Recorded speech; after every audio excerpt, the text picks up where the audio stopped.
안녕하세요. 영화 보는 새 작가 이 작가입니다. 네, 안녕하세요. 윤 작가입니다. 안녕하세요. 김 작가입니다. 네, 2025년 새해 처음으로 이렇게 만나게 되는 것 같아요. 김 작가님 왜 시작부터 그렇게 웃으세요? 텐션을 좀 업 시켜볼까 해서요. 네, 저희가 저희 기준에서 굉장히 이른 아침인데 어쨌든 영화 보는 새 작가 2025년 이제 시작해 보겠습니다. 먼저 새 작가의 각자의 추천작부터 시작을 해볼까요? 먼저 윤 작가님. 네, 제가 요즘 애플 오리지널 작품에 좀 많이 빠져 있는데 이번에도 애플 오리지널에서 너무 마음에 드는 작품을 하나 찾아가지고 저 이번에 애플 그거 했거든요. 아 진짜요? 네, 그래서 지금 기대 만빵이에요. 아 진짜 애플이 내가 갑자기 애플 홍보대사처럼 돼버렸는데 아니, 제가 잠깐 뭐 본 게 있는데 혹시 그거 아닐까? 어떤 작품이에요? 제가 소개할 작품은 네. 세브란스 단절이라는 프로. 세브란스. 네. 몰라요. 세브란스가 영어로 뜻이 병원밖에. 그건 사람 이름이래요. 제가 찾아봤거든요. 맞아. 근데 이 세브란스는 단절이란 뜻의 아. 그 의미를 담고 있는 그래서 제목 자체가 세브란스 단절이에요. 한국 제목은. 그래서 이게 영화예요? 아니요. 시리즈고요. 이게 애플 오리지널 방송인데 티빙으로 이제 애플이 서비스가 되면서 티빙으로 동시 방송이 되고 있거든요. 네. 그래서 이게 벤 스틸러의 아이디어에서 시작한 그 배우 아시죠? 벌써 기대된다.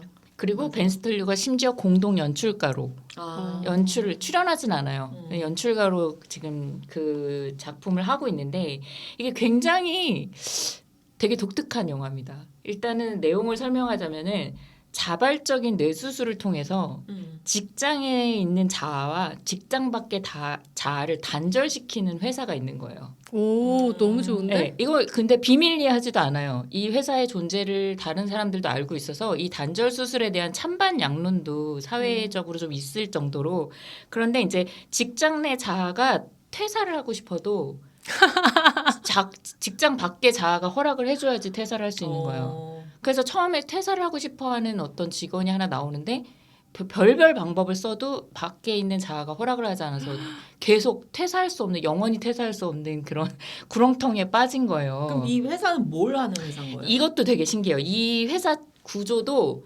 굉장히 건물 자체가 미로처럼 돼 있고 걸어도 복도가 다 미로처럼 돼 있는 하얀색에 그러니까 다 미스테리한 공간이에요. 그리고 얘네가 하는 업무도 너무 이상한 업무예요.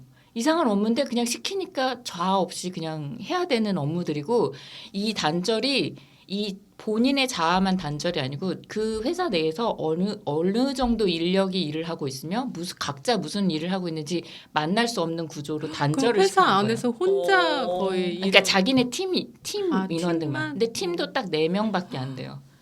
그 사람들끼리 이제 이러다가 이제 이게 그 어떤 이게 회사가 어쨌든 좀 이상하잖아요. 근데 이 직장 내에 있던 자아들이 점점 이제 약간 각성처럼 깨어나게 되면서 이 회사 이상하고 나는 이 회사를 나가고 싶은데 나갈 수도 없고 이러면서 점점 흑화된다 할까? 그래서 회사의 비밀을 자꾸 캐기 시작하는 거예요. 근데 비밀을 캘 때마다 이게 이런 얘기로 발전을 해? 이런 얘기로 발전을 해? 너무 같은 흥미롭겠다. 흥미롭죠. 너무 흥미롭고 특히 조명 촬영 어떤 그런 기법들도 되게 신선해요. 그냥 일반적인 오피스 드라마 같은 그런 게 아니어서 근데 이제 단점이 하나 있다면 이게 1시즌이 9회까지인데 말하자면 9회까지 떡밥밖에 안 나와요. 그러니까 이게 계속 미스테리만 있고 미스테리가 점점 커지고 특히 5회를 넘어가서는 진짜 약간 속도감 넘치게 이게 내용 너무 재밌겠다. 정보들이 이게 2022년도에 1시즌이 나와서 그 미국 내에서도 굉장히 반응이 좋아서 상도 많이 받고 그랬다고 그러더라고요. 근데 마침 2025년 어저께 이 시즌이 시작했어요. 오마이갓 꼭 봐야지. 그래서 애플 TV에서 일주일에 한 번씩 애플 결제 잘했네요. 네, 방영을 하면서 때마침. 티빙도 같이 동시에 방송이 되더라고요. 근데 이제 제가 이제 너무 흥미진진하게 보고는 있지만 미드에 몇 번 당한 사람으로서 미드는 이게 결말이 없이 끝나는 경우들도 있잖아요. 다음 시즌이 공개가 안 되면. 근데 이렇게 계속 미스테리만 뿌려놓으면 이거 나중에 결말이 안 나오면 어떡할까 벌써부터 근데 이거는 뭐 걱정되네. 워낙 히트작이니까 계속 나오긴 하겠죠. 그렇긴 하겠는데 어쨌든 1시즌과 2시즌 텀도 길어서 약간은 조금 맞아요. 그게 좀 그래요. 맞아요. 진짜 이제는 그거 정말 어떨 때는 시즌 1에서 완결이 안 됐는데 여러 가지 사정으로 시즌 2가 안 만들어지면 그런 경우 진짜, 너무 많아요. 저 넷플릭스에서 보던 너무 좋아하던 데이빗 핀처의 그 마인드헌터라는 시리즈가 있거든요. 안 끝났어요? 그거 시즌이 시즌 3까지 나왔잖아. 그 내용이 종료가 안 됐는데 그 시리즈가 끝나버렸어요. 그러니까 다음 시즌이 계약이 안 돼서 그래서 내용이 완결이 되지 않은 채로 끝난 거예요. 맞아, 마인드헌터 진짜 이런 수작이에요. 경우가 너무 보세요, 많아요. 마인드헌터. 그 연쇄살인범을 맞아요, 추적하는 맞아요. 초창기 FBI. 그래서 저는 사실 그 시즌 1의 1회까지 보고 멈춘 상태로 있어요. 오래 멈추죠. 오래 멈췄네. 제가 계약 기간보다 훨씬 더 오래 멈춰 있어요. 그러니까 아무튼 최근 들어서 정말 가장 흥미진진하게 본 드라마가 아닌가 싶어서 네, 애플이 너무 완전히 흥미로울 그 것 같아요. 보물창고더라고요. 맞아요, 맞아요. 네, 그래서 제가 최근에 새로 시작한 시리즈도 지금 보고 나서 추천작으로 벌써 지금 후보에 올라 있는 작품이 다 보지도 않았는데 있거든요. 아무튼 네. 저도 그 더 뉴스쇼 시작했는데 모닝쇼. 더 모닝쇼. 모닝 아, 뉴스쇼. 저도 1시즌 봤어요. 저기 나오는 거 그 제니퍼 애니스톤. 제니퍼 애니스톤. 너무 보고 싶어요 그거. 네, 꽤 괜찮더라고요. 속도감 있고 제니퍼 애니스톤 팬이기도 하고. 약간 우리가 그 재밌게 본 서브스턴스랑 겹치는 내용도 약간 있어요. 그런 느낌일 것 같아요. 맞아요, 맞아요. 네. 인생 어디로 가는가 뭐 이런 또 생각을 하게 됐어요. 네, 너무 흥미로운 추천작이었고요. 김 작가님은 어떤 거 준비하셨어요? 네, 저는 오늘 넷플릭스에 얼마 전에 올라온 서울 괴담이라는 영화를 본 것 같아요. 아니 그 추천해드리려고 추천 합니다. 거기에 뜬 거는 본 것 같아요. 네, 이게 최신작인가 봐요. 2022년작이라고 돼 있고요.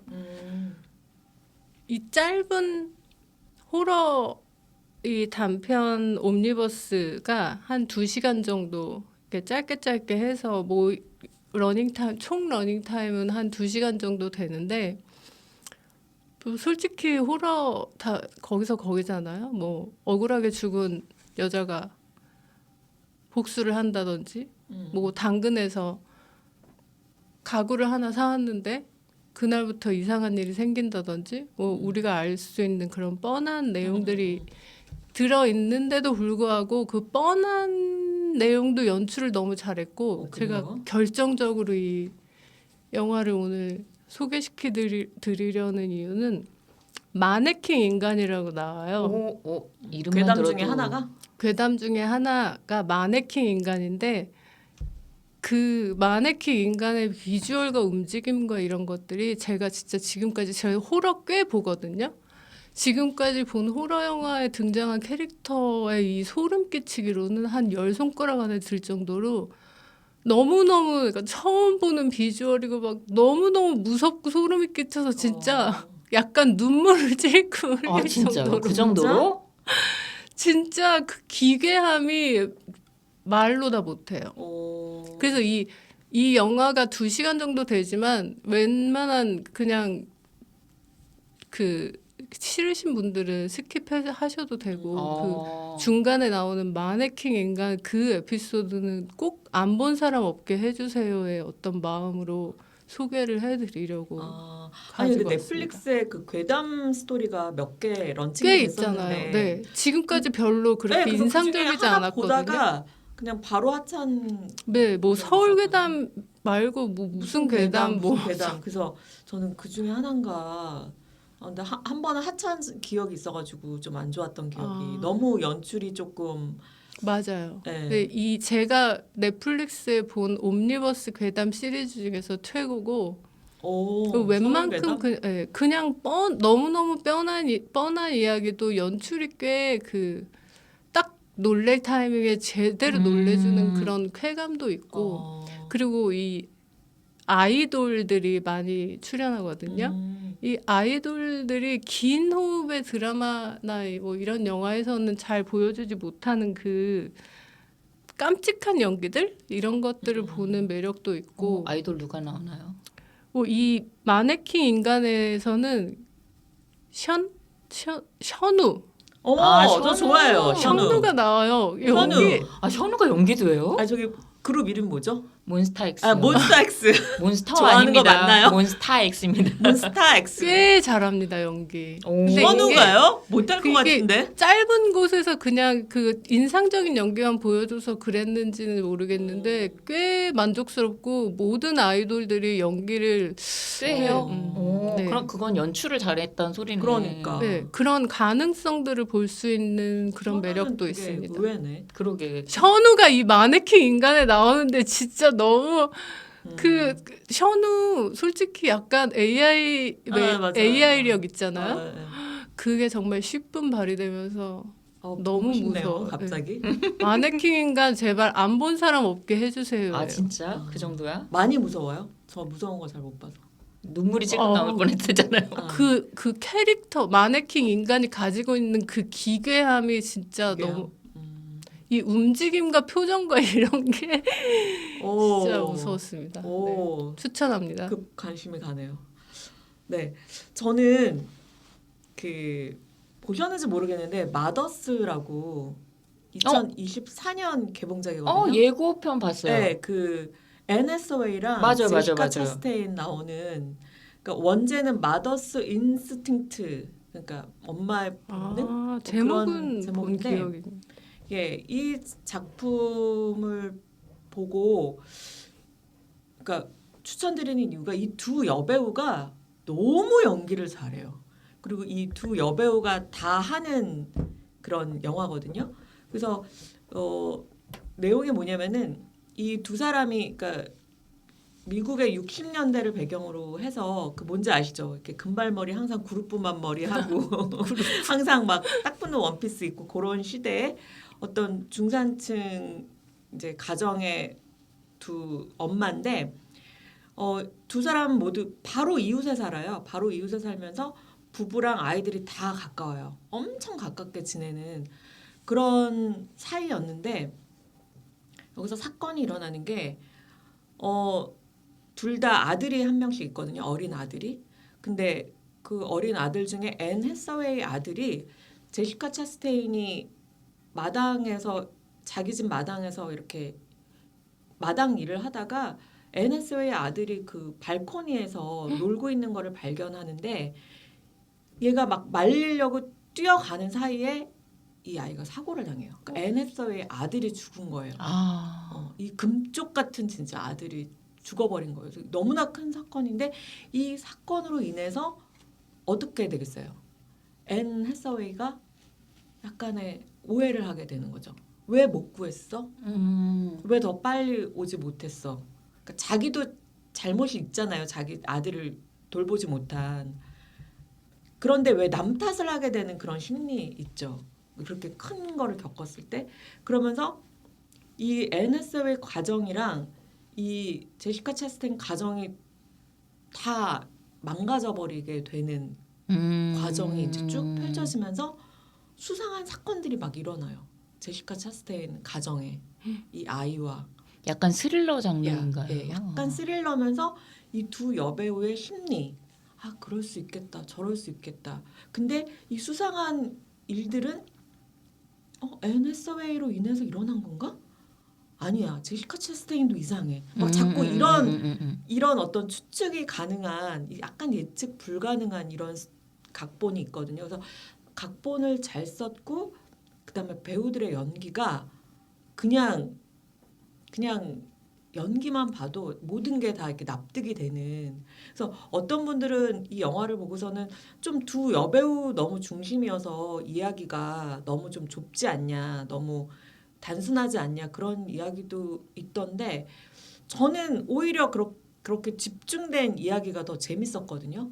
그래서 마지막은 약간 좀 막장처럼 달려가기도 하는데 스토리가 저는 굉장히 흥미롭게 봐서 그래서 이 영화 한 번쯤은 추천드리고 싶어요. 그래서 왜 특히 심리 묘사를 여배우들이 잘하는 배우들이 연기했을 때 그 심리극이 대단하다는 생각을 가끔 하거든요.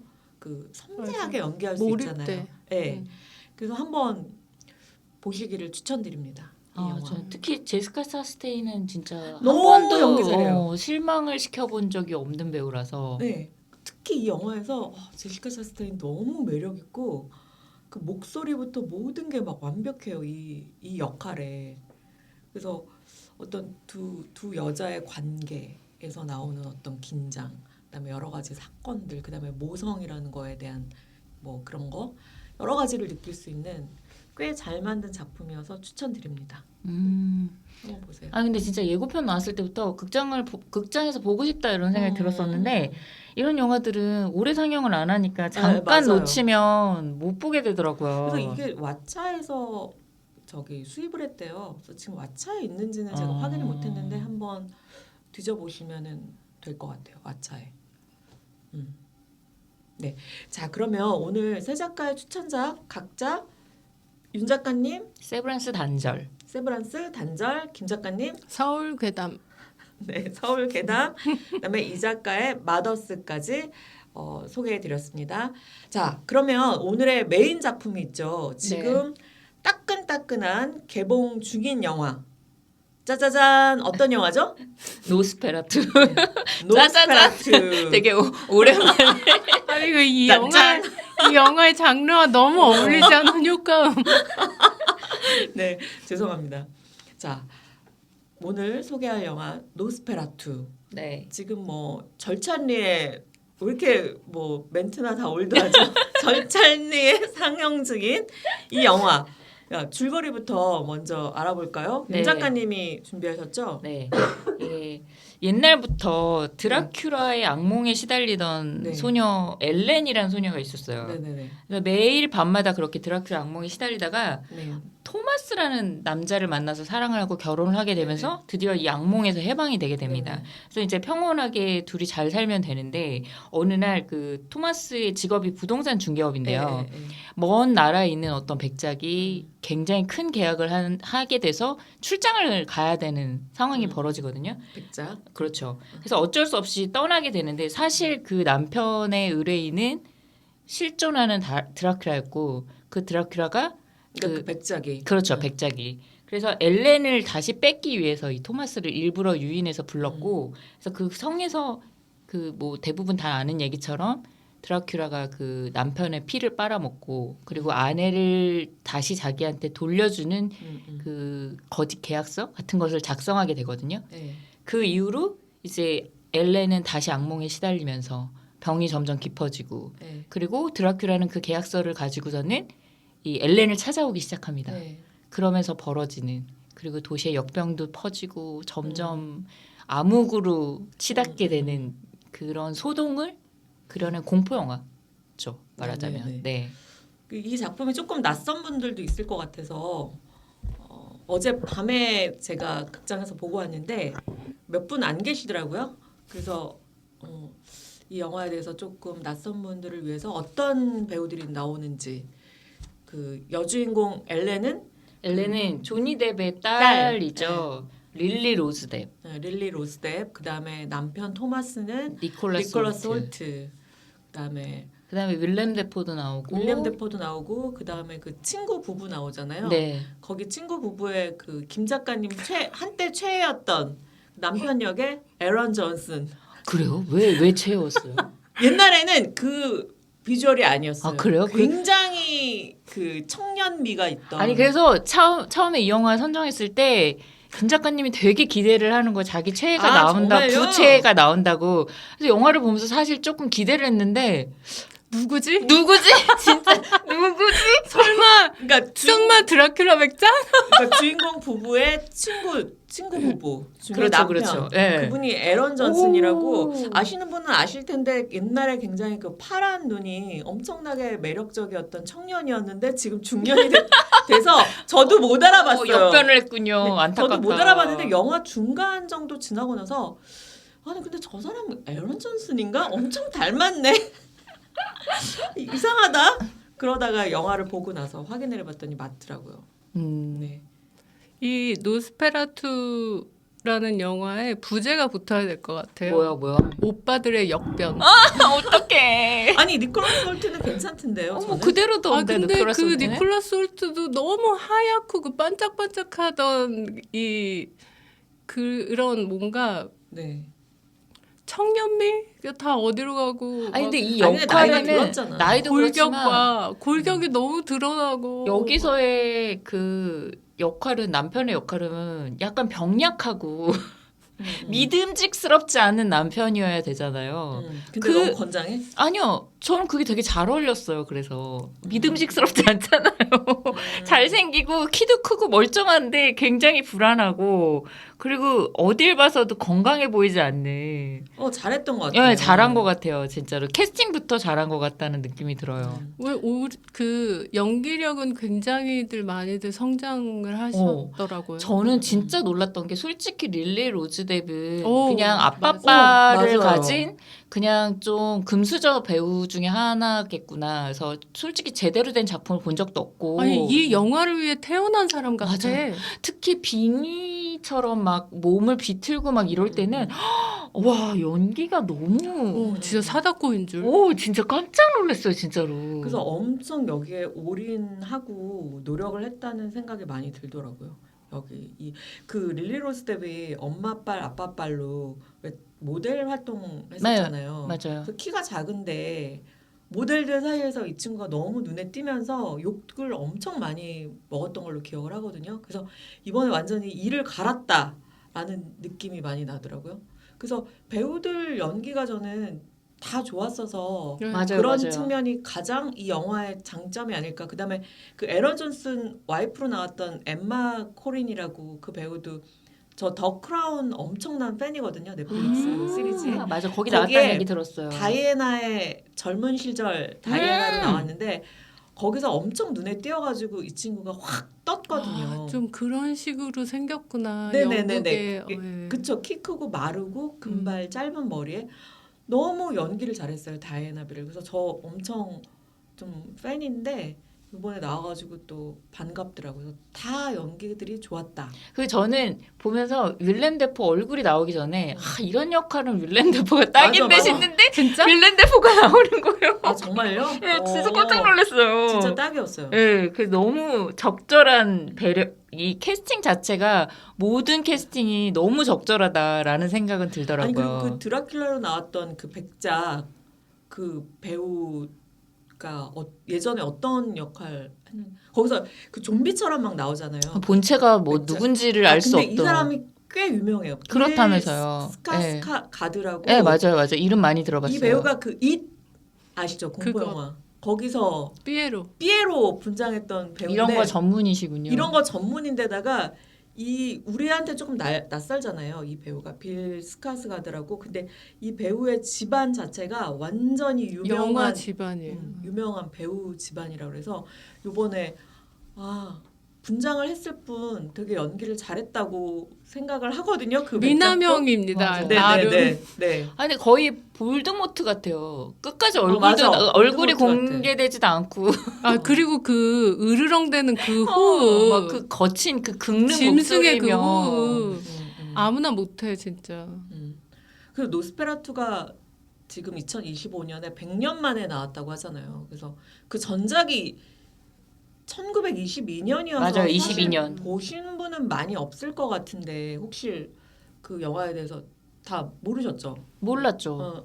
근데 이제 드라큘라 내용들은 워낙 네. 영화나 뮤지컬이나 각종 그 얘기로 엄청나게 리메이크도 되고 스테디셀러로 팔린 거기 때문에 사실 내용은 다 어느 정도 간파가 되잖아요. 그러니까 드라큘라가 먼저 그 소설이 있었고 브람 스토커 소설이 있었고 이 1922년에 노스페라투를 만든 감독이 최초로. 이거를 최초로 드라큘라 영화로 만들었는데 이때 또 이슈가 있었던 게 브람 스토커한테 그 이걸 판권을 산 그런 게 아닌 상태에서 만들어서 이때 표절이네 표절. 엄청난 소송 그 브람 스토커 유족들한테 소송을 당했는데 그게 되게 화제 그 엄청 큰 이슈였다고 하더라고요. 그럼 옛날 영화도 약간 흥행을 했단 소리네요. 네, 흥행도 하고 그때 이게 이 드라큘라 공포 영화로서 어떤 독창성, 그다음에 한 획을 최초라는 그런 한 획을 정말 그은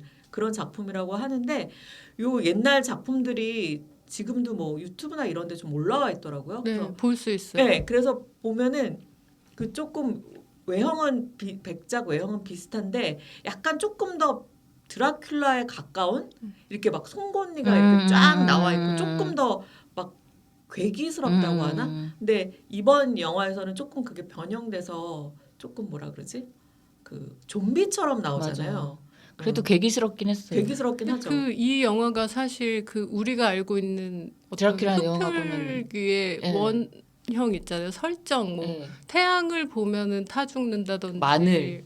그것도 마늘. 여기서 처음으로 네, 이게 1922 이 영화가 년작에서. 시초라고 네. 나와 있더라고요. 네. 모든 그런 우리가 아는 드라큘라는 이렇다의 네. 어떤 그런 원형? 네, 맞아요. 그래서 이 영화에서 원래 브람 스토커 소설에서는 햇빛 알러지 이런 게 네. 없나 봐요. 네. 근데 이 영화 감독 이름이 지금 생각이 안 나는데 그분께서 22년에 만들었던 예, 그 감독이. 이 햇빛에 대한 음. 그러니까 이런 원형을 만들었다는 게 대단한 것 같아요. 네. 네.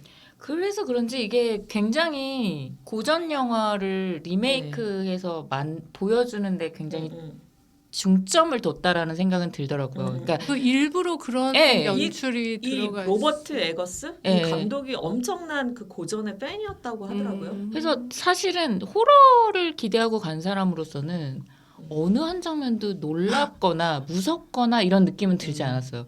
그리고 이게 그 미학적으로는 굉장히 너무 예쁘고 좀 어두운데도 그런 장면들이 되게 인상적인 장면들이 굉장히 많았는데 엄청 많았죠.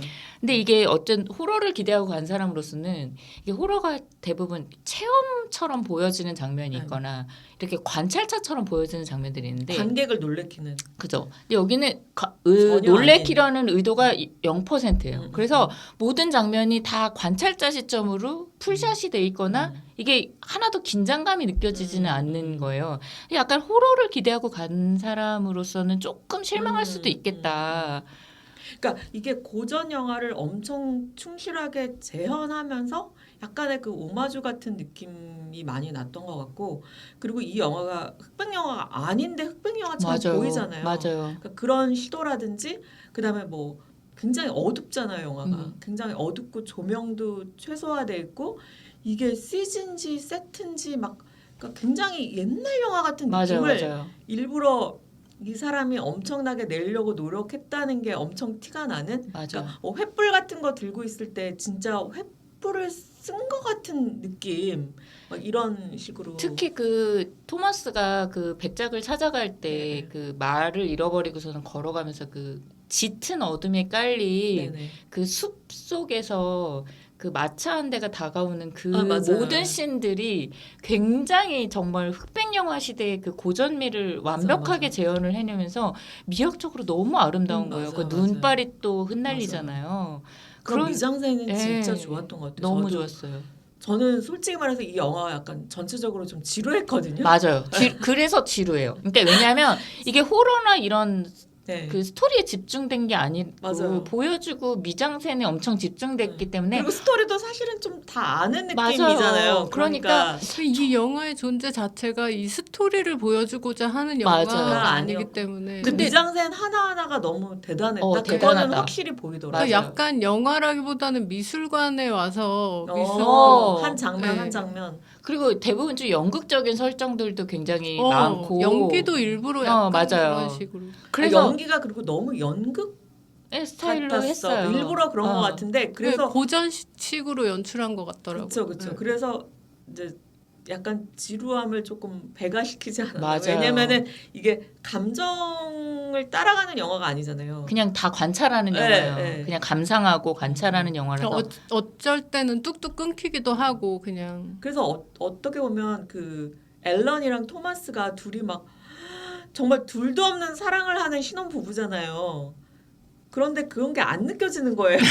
말로만 계속 말로만. 너 없이는 살 수 없어. 네. 막 이러고 막. 근데 뭐 너 없이 뭐 충분히 살 수 있을 것 같은 뭔가 케미스트리가 없는 느낌이 왜 그럴까 했는데 이게 되게 연극적이다 보니까 연기가 둘의 어떤 그런 감정은 전혀 안 느껴졌다. 전혀 끈적함이 없이 네, 굉장히 대사만 막 대사만 너무, 끈적해. 너무 사랑해 막 난리가 났는데 너 없이는 죽을 거야. 막 이러고. 이 세상에 둘도 없는데 사실은 그게 안 느껴져. 저만 느낀 게 아니었군요. 그렇죠. 그래서 그러니까 그 장면이 좋기는 하나 말씀하신 것처럼 너무 조금 지루하다는 생각이 들어가지고 사실 너무 중반까지는 이 리메이크를 왜 했는지 좀 궁금하긴 했어요. 이게 과거의 재현에 충실하다 보니 굳이 이거를 재현하기 100년 위해서 만에. 이거를 만들었나 싶었는데 이게 후반부터 제가 알던 드라큘라 내용하고는 달라지더라고요.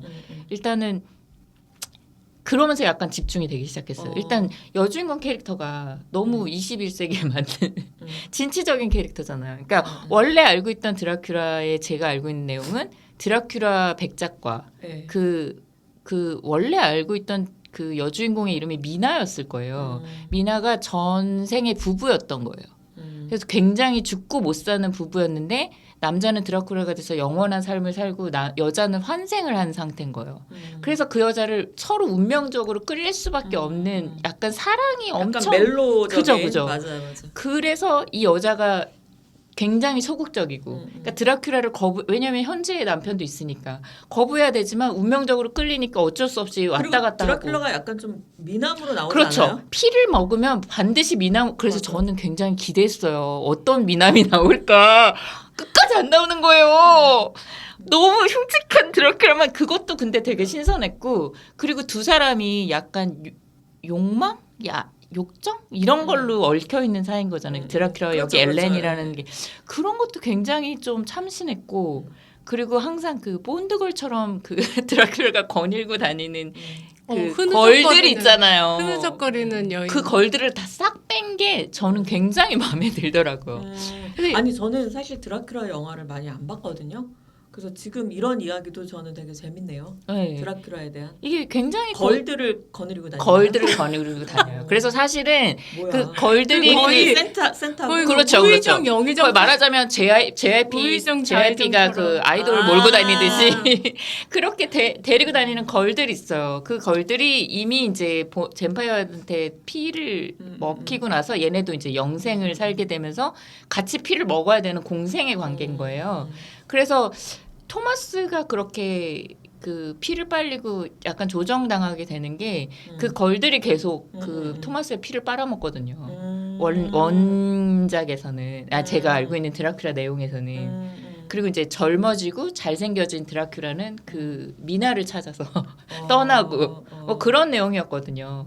그래서 이런 면 이래서 리메이크를 했구나 이런 걸 보여주려고라는 생각은 들더라고요. 네, 맞아요. 그런 면이 저도 되게 그래도 리메이크로서의 미덕은 있다고 맞아요. 생각은 했으나 한 가지 아쉬웠던 것은 그래도 결국 이 젊은 여성의 몸이 꼭 이렇게 제물로 바쳐져야 되나?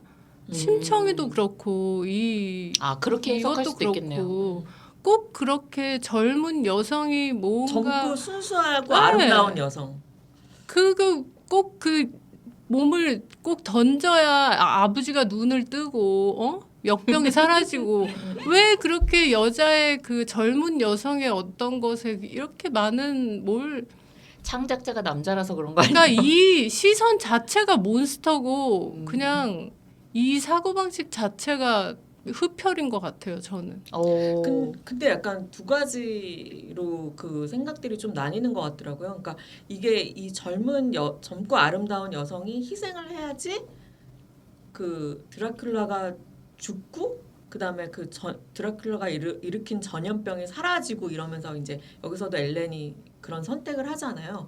근데 이게 희생이라는 그런 분석이 있고 또 한 가지는 이게 이제 유럽의 흑사병을 이제 재현한 거다. 여기 막 쥐들도 많이 나오고. 맞아요. 흑사병이 딱 떠오르더라고요. 네, 그렇죠. 백작이 막 그 전염병을 막 그렇게 감염시키고 이제 이런 건데 여기서 보면 여기서 대사도 나오지만 이 백작의 존재가 이 여성의 탐욕, 이 여성의 성적인 욕망 이런 것들을 대변을 하고 있잖아요. 그래서 그 드라큘라가 그 얘기를 하거든요. 나는 너의 탐욕 그 자체다. 맞아요. 그런 대사가 있었어요. 예.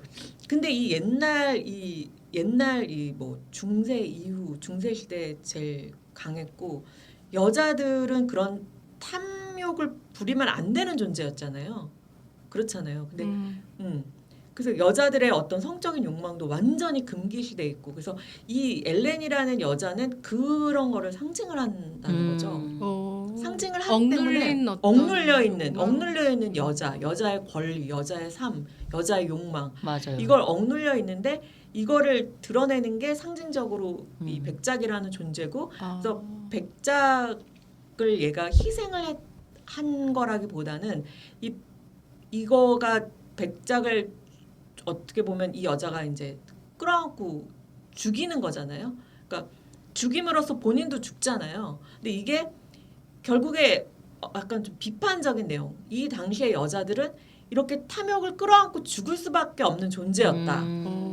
라는 거를 그러니까 김 작가님이 말씀하신 그런 것도 있지만 반대급부로 이런 거를 드러내는 메시지가 근데 있다. 진짜 흥미로운 해석입니다. 그렇죠. 그래서 그 탐욕의 죽음, 이 여성은 이렇게 죽을 수밖에 없는 존재라는 그런 해석도 저는 굉장히 흥미롭네요. 네, 진짜. 되게 흥미로웠어요. 근데 저는 아까 그 드라큘라의 그 미나라는 캐릭터로 대변됐던 그 약간 소극적이고 네. 남자에 의해서만 구원을 받을 수 있는 맞아, 결국에 모든 문제를 남자들이 해결을 드라큘라는 해주거든요. 그랬죠. 네.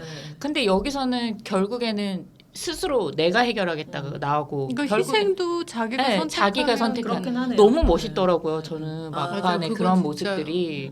그래서 나는 약간 그걸 약간 페미니즘적인 요소를 네. 일부러 넣은 게 아닌가 싶었던 게 그 김 작가님의 구체로 나오는 그 부자 친구의 그 남편이 그 네. 친구가 굉장히 고전적인 여성상을 그 대사로도 계속 얘기하고 그 자기 부인에 대한 찬양을 하면서 너무 극도로 그 이 엘렌에 대해서 반감을 일으켜요. 예를 들면 손이 이렇게 닿는 장면이 있는데 거의 무슨 이렇게 더러운 거 뿌리치듯이 손을 뿌리치는 장면도 나오고 너무 저렇게까지 싫어할 일인가 같은 생각이 드는 장면들이 꽤 있는데 보면은 이게 너무 진취적인 여성에 대한 거부감을 드러낸 게 아닌가라는 그렇죠. 생각이 들더라고요. 그걸 거부하기 위해 만들어진 캐릭터인 네. 것 같더라고요. 그래서 저렇게까지 처음에 너무 진저리를 치길래 아니 자기 친구 부인인데 저렇게까지 싫어할 일인가 그랬는데 볼수록 그런 생각이 들더라고요. 그리고 그 에런 존슨이라는 배우가 가지고 있는 이미지가 굉장히 그냥 그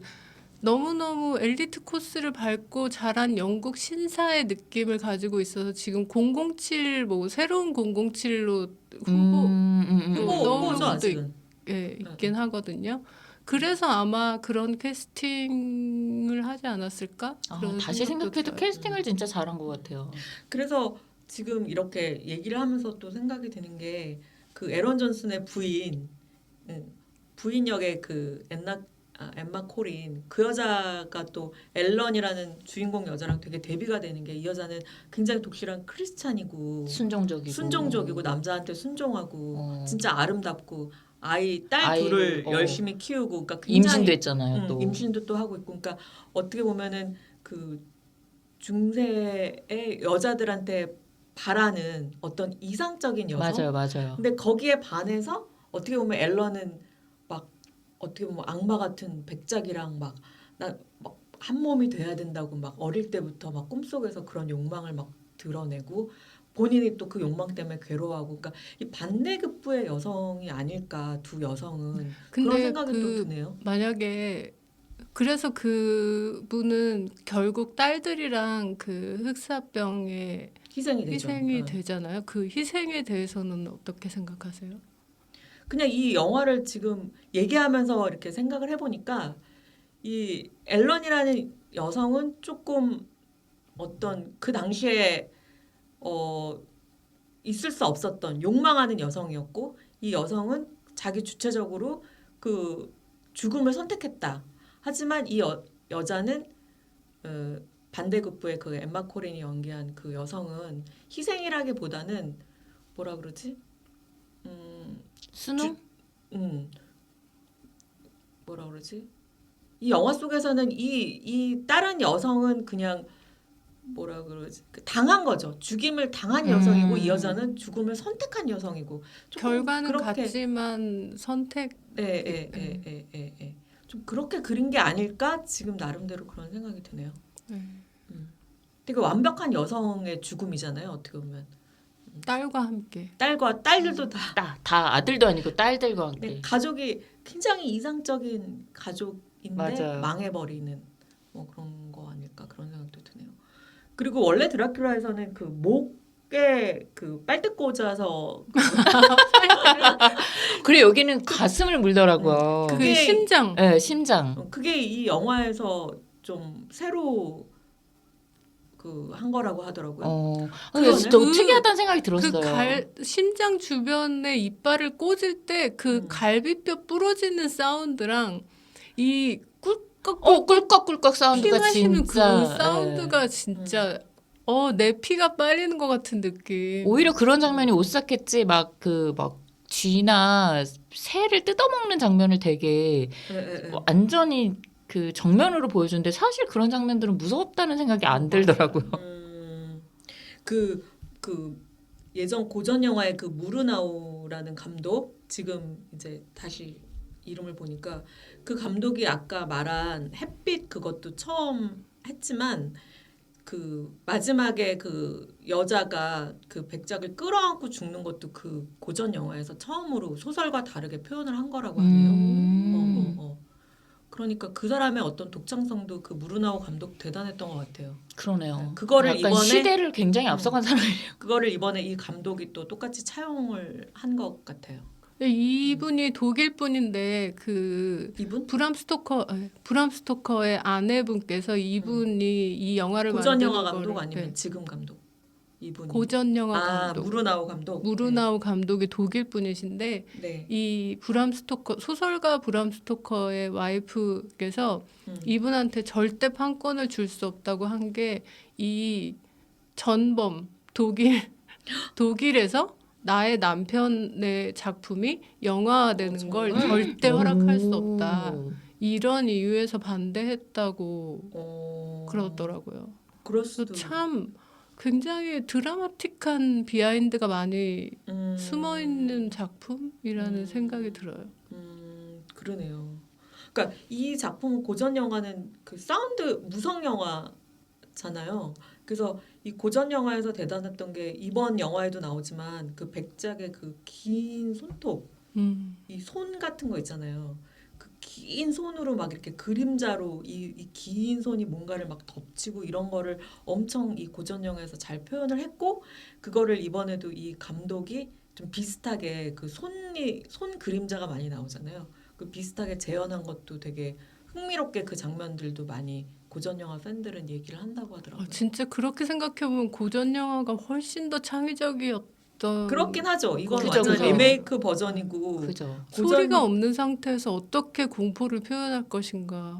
그래서 고전 영화의 매니아인 감독이 정말 어떤 충실한 오마주와 뭐 그런 의미로 만든 영화가 아닐까.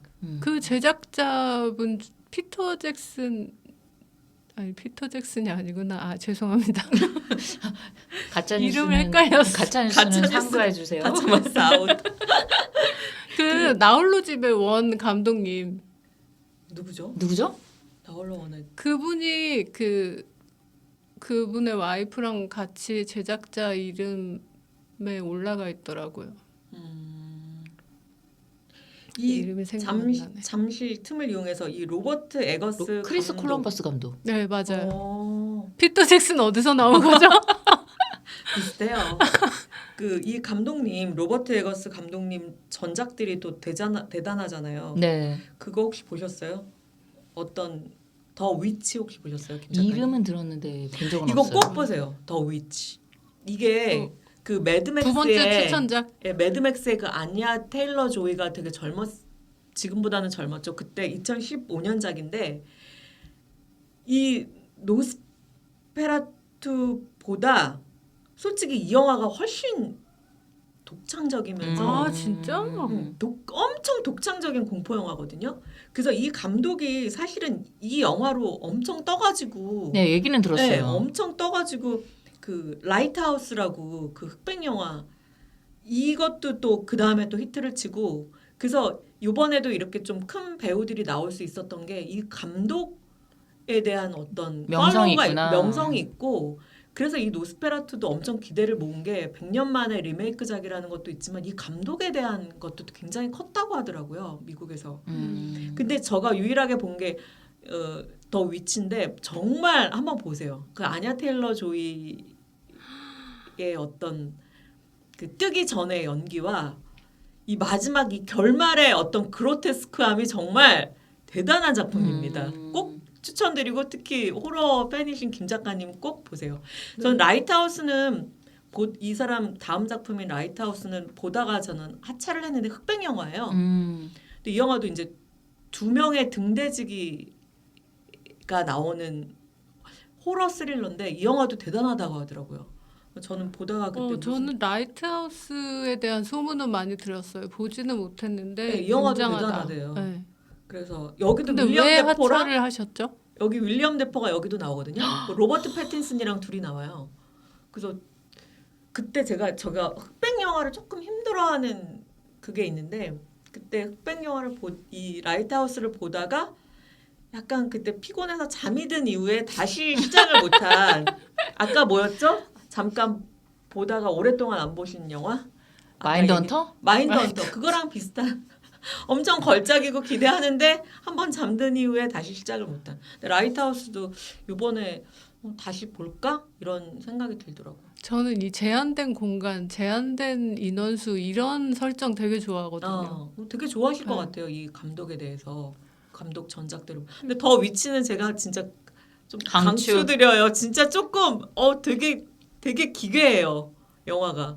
근데 노스페라투보다 훨씬 재밌게 봤던. 그렇죠. 노스페라투는 사실 얘기상으로는 크게 그러니까, 기대가 안 스토리적으로. 되는 얘기라서 그냥 자기 연출력 자랑하려고 만들었어. 근데 솔직히. 진짜 아름답게 잘 만들긴 했어요. 자랑할 만해. 그러니까 저 같이 본 사람은 그 얘기를 하더라고요. 그러니까 두 부부의 아까 제가 말했지만 케미스트리가 없잖아요. 막 서로 사랑한다고 말만 하지. 그래서 이게 강하게 느껴져야지 이 사랑이 그 백작과 이 여자의 또 다른 사랑? 또 다른 탐욕 이게 막 팽팽하게 느껴져야 되는데 그게 팽팽하게 느껴지지 이 부부의 사랑이 안 느껴지니까 이 두 개의 긴장이 두 사람 간에 그게 없지 않았나 그게 너무 아쉬웠다 그러더라고요. 그래서 오히려 백작과 이 여자 주인공의 사랑 서로 탐욕 이런 거는 강하게 느껴졌는데 이 그쪽은 사랑은 아니죠. 한쪽이 조금 약하니까 그게 좀 아쉬웠다. 이게 조금 더 팽팽했으면 스토리적으로도 엄청 다 뻔하지만 조금 더 텐션이 있지 않았을까 그런 얘기를 해서 저도 조금 공감이 되더라고요. 그 끈적한 장면 한 장면 있긴 있어요. 이 백작을 끌어안고 죽잖아요. 죽은 다음에 이 남편이 슬퍼하는데 와이프 손에다가 막 입을 맞추면서 슬퍼하는데 이 남편의 침이 너무 나오는 거예요. 그러니까 자기도 이렇게 손에 키스를 했다가 입을 뗐는데 침이 나온 거를 자기도 알고 약간 당황해서 배우가 엔지컷인데 쓴 거네. 당황해서 이렇게 수습을 하려고 그러는데 침이 더 나와. 그러면서 카메라가 이렇게 돌아가서 그 끝은 알 수 없지만 아무튼 거기는 한 장면 끈적했네요. 저는 진짜 말 그대로 끈적했네. 저는 니콜라스 홀트 엄청 팬인데 좀 영화 보면서 니콜라스 홀트 조금 더 좋은 작품 좀 많이 했으면 좋겠다 약간 그런 생각 많이 했어요. 니콜라스 홀트는 아니 최근에 미국 영화가 니콜라스 홀트를 담기에 너무 작아. 그럴 수도 있어요. 너무 과대평가 아니야? 아니 그렇게 약간 그 시대를 대표하는 어떤 절대적인 미남 같은 사람들이 이렇게 뿔쑥뿔쑥 나올 때가 있잖아요. 근데 이 니콜라스 홀트가 짠 나왔을 때부터 너무 미국 영화 이 시장이 그 좀비로 나온 거 뭐지? 그 좀비 영화를 마지막으로 너무 작품운이 없었어요. 아니 그리고 매드맥스의 대부분 매드맥스로 기억하죠. 안 돼. 매드맥스 이전에 얼마나 좋은 영화들과 연기들이 많은데 그 어바웃 보이부터 시작해서 어바웃 너무 귀여워요. 너무나 이 마스크도 너무 좋고 하는데 매드맥스의 그 워보이도 솔직히 누군지 못 알아보는 수준이잖아요. 좀 아쉽고 이 큰 키와 잘생긴 얼굴과 그 연기력이 충분히 되는데 왜 더 못 뜰까? 좀 아쉬움이 컸습니다. 맞아요. 근데 아쉬워. 진짜 너무 오랜 시간 안 뜨는 것 같아요. 네, 그러니까 너무 유명하지 않다는 그 건 이미 아닌데 늙어가고 예, 있더라고 맞아요. 이번 영화에서 맞아요. 너무 아쉽습니다. 그러니까 이 아니, 오빠들의 역변 어떻게 할 거냐고. 저는 아까 뭐라 그러셨죠? 오빠들의 오빠들의 역변. 노스페라투 오빠들의 역변. 네. 아니 저는 초반에 그 뜨기 시작했을 때 지금 티모시 살라메만큼 뜰 거라고 생각했거든요. 그러니까. 티모시는 너무 떴잖아요. 그죠. 그만큼 어떤 아니면 가능성 있었는데 아니면 로버트 패틴슨 정도라도 맞아요, 트와일라이트에. 맞아요. 그 정도도 안 되는 느낌이어서 조금 아니 이게 아쉬웠습니다. 아깝게 안 뜨기로는 에런 존슨만한 배우가 없어요. 에런 이분이- 존슨은 이미 지나갔습니다. 아니, 에런 존슨은 그런 일말의 싹을 희망도 그렇게 본 적이 없습니다. 없어요. 지금 이름 모르는 분들도 많아요. 맞아요. 어벤져스의 저는 일원이었는데 기억 안 당하기 근데 쉽지 어렸을 땐 않거든요. 잘생기긴 했어요. 진짜. 아니 그 정도 잘생긴 배우는 어벤져스에서 많습니다. 뭘로 나왔었지 참? 그 퀵실버. 퀵실버. 어벤져스 멤버로서 그 한 뼈만 해도- 편만 찍고 죽기 진짜 힘든데 그거를 이 오빠가 해냅니다. 네. 그 이게 테론 에저튼이 나왔던 그 영화 뭐죠? 킹스맨이 원래 이 에런 존슨이었어요. 근데 이분이 이제 와이프를 보좌하느라고 바빠서 출연을 뭐 못해. 그런 안타까운 가지고. 사연은 그냥 안타까울 뿐이죠. 네, 안타깝다고. 네. 자 그러면은 지금 노스페라투가 관객 수가 7천 명인가 제가 봤을 때 잘못 봤나요? 좀 제 눈을 의심할 만큼 관객이 많이 안 들기는 하는 것 같아요. 근데 저희는 그래도 이 영화를 이제 봤는데 추천하시겠어요, 윤 작가님? 저는 뭐 약간의 지루한 게 조금 흠이긴 한데 찾아가서 볼만한 영화라고는 생각을 해요. 저는 꽤 만족하고 나왔기 때문에 별점을 꽤 벌써 만족? 준다면, 저는 굉장히 그러니까 처음에 지루하다 좀 왜 만들었을까 이런 생각을 중반 넘어가면서부터 왜 몰입하. 만들었을까? 아니 왜 똑같이 만들 거면 뭐하러 만들었지라는 생각을 하다가 어느 윤 순간 작가님의 몰입해서 그거잖아요. 맞아요. 고정 멘트. 왜 만들었을까? 왜 만들었어? 전 그게 굉장히 중요하다고 생각하거든요. 항상 그 속편에 대해서 불만 있으셨잖아요. 맞아요. 근데 이거 왜 만- 노스페라 원 아니야? 노스페라투 시작부터 그런 게 있네요. 네. 제목부터. 왜 만들었어? 근데 모든 영화는 저는 만든 이유가 확실해야 된다고 생각하거든요. 어쨌든 자본을 가지고 엄청난 그건 맞아요. 인력을 쓰면서 막말로 예술 한답시고 근데 자기 만족으로 끝나면 안 된다고 생각하거든요. 근데 그런 게 가장 평가에 저한테는 되게 중요한 포인트인데 이 영화는 왜 만들었는지도 너무 이유를 확실하게 알겠고 그 감독이 그 자기 미장센을 자랑하려고 했던 만큼의 그 결과물도 확실했고 근데 다만 조금 지루한 게 흠이었다. 그럼 내친 김에 평점은 저는 한 3.5까지는 줄 수 3.5? 예. 알겠습니다. 뭐 꽤 윤 작가님도 짠 편인데 예. 많이 주신 것 같네요. 지루하지만 않았다면 4, 네. 5점까지는 갔을 것 같다라는 네. 생각이 들어요. 김 작가님 어떠셨어요? 저는 지루하지도 않았어요, 사실. 그래요? 사람들이 보면 지루하겠구나라는 생각을 했지만 저는 지루하지 않았고 한 4점 정도? 꽤 높네요. 저는 이 영화밖에 없는 영화를 좋아해요. 제 평가 기준은 그거거든요. 기시감 없고 어디선가 본 적 없는 장면, 어디서든 본 적 없는 대사 같은 게 하나라도 나오면 그 영화를 인정을 하는 관객이기 때문에 그런 면에서 미장센과 어떤 이런 연기 이런 것들 너무 좋아서 니콜라스 4점. 홀트와 에런 존슨의 미남력에 그런 점수 영향이 많이 있을 것 같은데요. 글쎄요. 미남력은 오빠들의 옛날에 비해서 약간이라고 했으니까. 네. 역시. 저는 영화를 보면 저 작가님들이 얘기하시니까 생각을 해보니까 영화를 보고 나서 좋은 점수를 주는 거는 저는 그런 것 같아요. 이 영화를 보고 뭐 하나라도 볼만한 게 있었나, 느낄 만한 것이 있었나. 그래야지 돈과 시간이 안 아까운 것 같은데, 맞아요. 예, 그런 의미에서 봤을 때 이 영화는 뭐 꽤 괜찮았다. 한 번쯤 경험해 네, 볼 한 만해요. 번쯤 맞아요, 볼만했다? 맞아요. 진짜로 찾아가서 예. 볼만해요. 예, 그리고 이 감독이나 배우들 뭐 리메이크작이라는 것도 그렇고 한 번쯤 생각해보고 그런 것들이 좋아서 저는 지루했다는 편이거든요. 그래서 3.3점 드리겠습니다. 아니 앞에 엄청 항상 깔더니 점수랑 평이 그래요? 불일치합니까? 네, 제가 좀 앞뒤가 다른 사람인가요? 어쨌든 결론은 찾아가서 볼 만한 영화라는 데는 만장일치. 저도 추천할 것 같아요. 뭐 극장에서 돈 아까운 영화는 아니니까. 맞아요. 이번에 그 보고타라는 영화가 망하고 있는데 네, 저는 극장 가서 봤습니다. 정말요?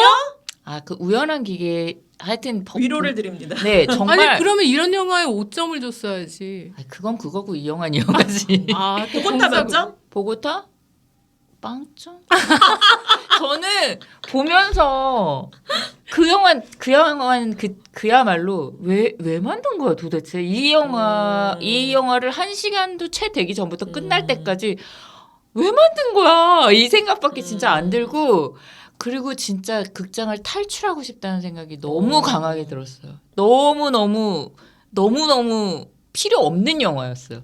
그래서 한간에 워딩이 세시네요. 아, 전 이 영화 진짜 감독 앞에서도 욕할 수 있을 것 같아요. 아, 네. 워. 네, 아무튼 요즘 그런 극장 상황입니다, 여러분. 노스페라투는 저희 새 작가가 그래도 나름 추천합니다. 추천한다는 거 네. 오랜만이네요. 자, 그럼 오늘 여기까지 저희 얘기하고 다음 시간에 또 만나요. 안녕.